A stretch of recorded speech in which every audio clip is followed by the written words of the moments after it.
Hi everyone, it's Dana here. I'm excited to share with you some research I found out about a woman in U.S. history I've never heard of before. She challenged Christianity, specifically Christian missions, through her books. She wrote over 80 books, in fact, in her lifetime. She is the first woman in the United States to win the Nobel Peace Prize, and she's only one of 2 U.S. women to win the Nobel Peace Prize and the Pulitzer Prize for her work. So without further ado, Pearl S. Buck. Pearl was the daughter of Presbyterian missionaries. While she was born in the United States, at 5 months old, her and her family moved to a small village in China, where she spent most of her life. Buck was primarily raised by her mother in China, as she did homeschooling with her, and her father was traveling around the country a lot, so she didn't see her very often, but she describes him as having a contempt for women and being a misogynist. Pearl and her family were forced to evacuate China shortly after the Boxer Rebellion in 1900. They left for the United States. It was then that Pearl began to study at the Randolph-Macon Women's College in Lynchburg, Virginia, which was a newly founded Christian institution. Shortly after, she applied to work for the ABCFM to work in China when her mother and father had returned and her mother was sick. In the 1920s, we begin to see Pearl questioning missions and the goal of missionaries. In one letter to her brother, she confided, "Humanly speaking, missions in China have not been a success because we have gone to work at the wrong end. Too often we have tried to preach the gospel to people who are starving and cold and homeless, instead of first ministering to their physical needs." In the 1920s, Buck began to be very critical of Christianity, and we can see this in her questioning supernaturalism in Christianity. She started to doubt if Jesus even existed at all in her studies.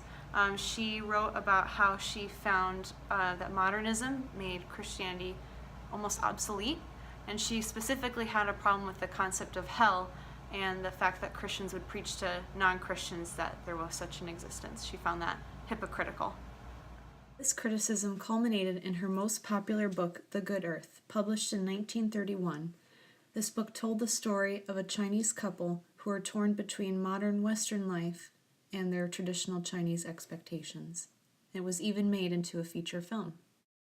Pearl most noticeably got into conflict with traditional fundamentalist views of Christianity after a review of the book Rethinking Missions by a Harvard professor, William E. Hawking. It condemned missionaries for their imperious methodology, and Buck said, "It was the only book I have ever read that seems to me literally true in its every observation and right in its every conclusion." This was a clear criticism of the scriptures that were in question at the time. Pearl S. Buck had a number of qualities that would prime her to be more critical of Christianity and would make sense that in the light of modernity would challenge the concepts, the fundamental beliefs of Christianity. Just a couple examples that I've already mentioned.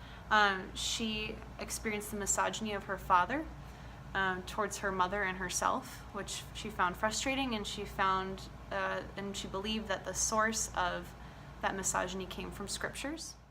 Pearl was further hurt by American culture when her first daughter, who was born severely mentally handicapped, had to be sent to a clinic in the United States, since it was the only option at the time for children who had those kind of disabilities. Additionally, Buck was not really an American, nor was she fully Chinese. She had been raised in China most of her life through the eyes of American culture and missions, though she had spent a significant amount of time in the United States studying here as well.